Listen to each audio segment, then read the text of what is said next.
नमस्कार। जे study PTW में आपका स्वागत है।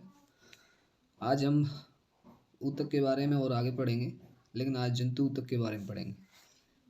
और जो पहला वीडियो है इससे आपका पेड़ पौधों के ऊतक के बारे में हुआ था। तो स्टार्ट करते हैं। ऊतक क्या है? ऊतक क्या होता है? वे कोशिकाएं जो मूल रूप से दिखने में और कार्य करने में समान होती हैं, मतलब एक जैसी होनी चाहिए और मूल रूप से दिखने में कार्य करने में समान होती है, तो उसे हम क्या कहते हैं? ऊतक कहते हैं। तो आपका ऑप्शन कौन सा है? डी नंबर का।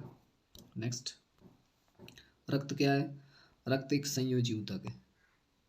रक्त क्या है? रक्त एक संयोजी ऊतक है।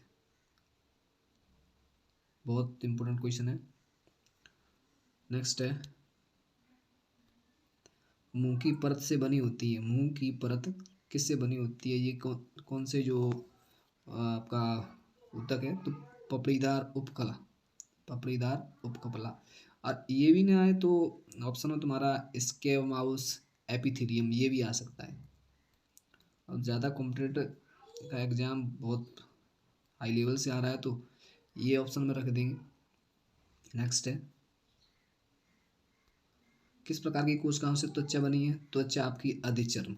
कुछ क्वेश्चन ऐसे भी होते हैं जो हमें पता भी होता है लेकिन लगा नहीं पाते। देखो, अधिचर्म ये चर्म वाला रोग होता है तो त्वचा में होता है, तो ये तुम्हारी त्वचा से संबंधित है। नेक्स्ट, किस ऊतक की कोशिकाएं वसा संग्रहण के लिए विशिष्ट होती हैं? वसा मतलब फैट। तो फैट तुम्हारा जो तेल होता है उसमें होता है, ये उसको संग्रहण करने के लिए कौन सी ऊतक होते हैं? वसा ऊतक होते हैं। नेक्स्ट है, इसके बाद त्वचा, मुंह, आहार नली, रक्त वाहिनी नली का अस्तर, फेफड़ों की कूपकाएं, वृक्क की नली आदि सभी किस प्रकार की ऊतक से बनी होती है? तो एपिथीलियमी ऊतक इससे बनी होती है। याद रखना, रक्त तुम्हारा संयोजी ऊतक है, लेकिन एपिथीलियमी उसकी रक्त वाहिनी नली है उनका अस्तर बना होता है, वो एपिथीलियमी ऊतक से बना होता है। नेक्स्ट है, निम्नलिखित में से कौन सा एक संयोजी ऊतक नहीं है? तो रक्त आपका तो संयोजी ऊतक है, ये हमें पक्का पता है, ये संयोजी ऊतक है।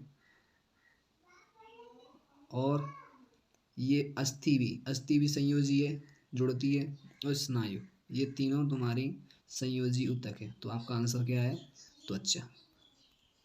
नेक्स्ट है, उपास्थि एक संयोजी ऊतक है। उपास्थि कैसी ऊतक है? पहले ऐसा आंसर है इस क्वेश्चन में, कभी कभी ऐसे आता है कि उपास्थि क्या है, तो उपास्थि एक संयोजी ऊतक है। अब कैसा है? तो वो कोमल है, कोमल। नेक्स्ट,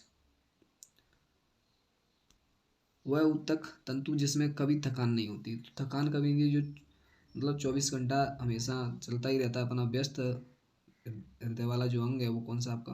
हृदय आपका जो अंग है वो हमेशा 24 घंटे में कभी भी विश्राम नहीं लेता है, तो ये आपका ऊतक है वो कभी थकता नहीं है। ठीक है, हृदय पेशी तंतु। नेक्स्ट, निम्न में से कौन सा मिलान गलत है? तो देखो, सल्क तृप्त उपकला ये त्वचा से संबंधित है, ये सही है। अंग के बीचों में स्थान का भरना उपास्थि, अंगों के बीच में मतलब अंग से अंग भरते हैं तो उपास्थि, ये भी आपका सही है। तरल संयोजी ऊतक ये भी सही है, आपका संयोजी ऊतक है जो तरल है। तो आपका गलत क्या है? ये। तो आंसर नंबर डी है इसका। नेक्स्ट, हमारे शरीर में कई अंग, निम्नलिखित में से कौन सा अंग सबसे बड़ा है? ये नॉर्मल क्वेश्चन है। आपका जो त्वचा है वो सबसे बड़ा अंग है। नेक्स्ट, मानव शरीर की त्वचा का सबसे परत क्या कहलाती है? बाहरी परत क्या कहलाती है? शरीर की बाहरी परत जो होती है त्वचा की वो हमेशा एपिडर्मिस कहेंगे। देखो, ये फैक्ट है, ये तो आपको याद ऐसे ही करने पड़ेंगे। नेक्स्ट है, त्वचा के नीचे और आंतरिक अंगों के बीच ऊतक होता है, वो आपका वसा ऊतक होता है। त्वचा के नीचे और आंतरिक अंगों के बीच, त्वचा और आंतरिक अंग दोनों के बीच में जो भी आपका ऊतक बोलेंगे तो कौन सा ऊतक बोलेंगे? वसा। लास्ट क्वेश्चन है इस वीडियो का, मुंह की परत से बनी होती है। तो ये तो क्वेश्चन आपका रिपीट है, पहले भी अभी इसी वीडियो में हो चुका है। धन्यवाद।